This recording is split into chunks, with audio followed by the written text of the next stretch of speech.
Kerajaan Perpaduan hari ini mengulangi penegasan untuk kekal bebas dalam mana-mana siasatan yang dijalankan oleh agensi penguatkuasa dan Badan Kehakiman Negara.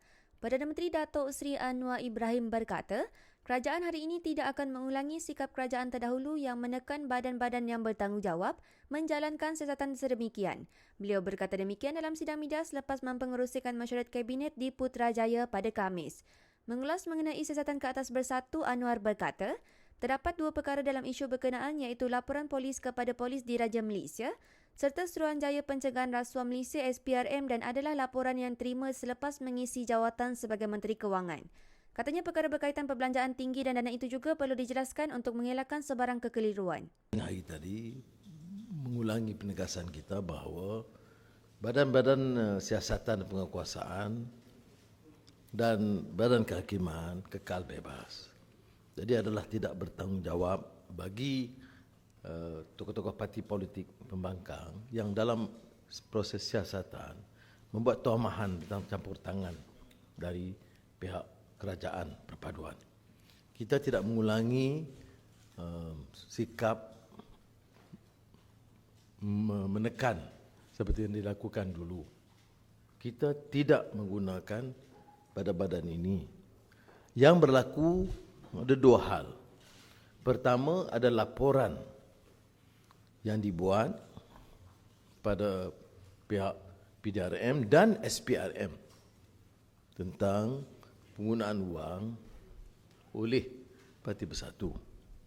Kedua, saya buat menjalankan kerja saya, tugas saya di Kementerian Kewangan dan melihat projek-projek yang mendalam belanja terlalu tinggi tanpa proses tender.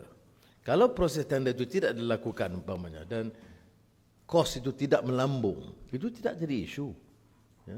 Dia bukan kita menghukum sesiapa. Jadi dalam projek umpamanya Jana Wibawa, projek Tebatan Banjir, Jana Wibawa ni semasa PKP. Ya? Perdana Menteri ketika itu dan juga Tebatan Banjir, kita dapati kos itu terlalu tinggi. Maka saya dedahkan maklumat dari Kementerian Keuangan. Yang dilakukan oleh SPRM itu tidak tertakluk kepada pandangan saya.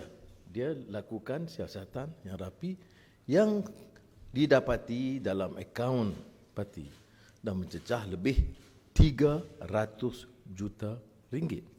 Tentulah harus dijelaskan. Ya.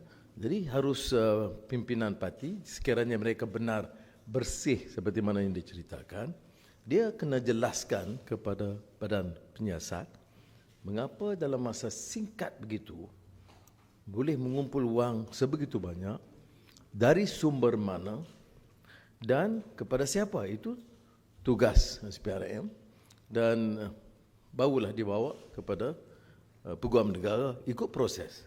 Lebih daripada itu saya tidak tahu. Tapi yang nak ditegaskan oleh kami dalam pimpinan kerajaan perpaduan adalah arahan siasatan untuk semua. Dia tidak terkecuali untuk parti kerajaan atau parti pembangkang. Ya. Jadi ini yang diputuskan dan diminta kita tegaskan supaya mengelakkan daripada sebarang kekeliruan.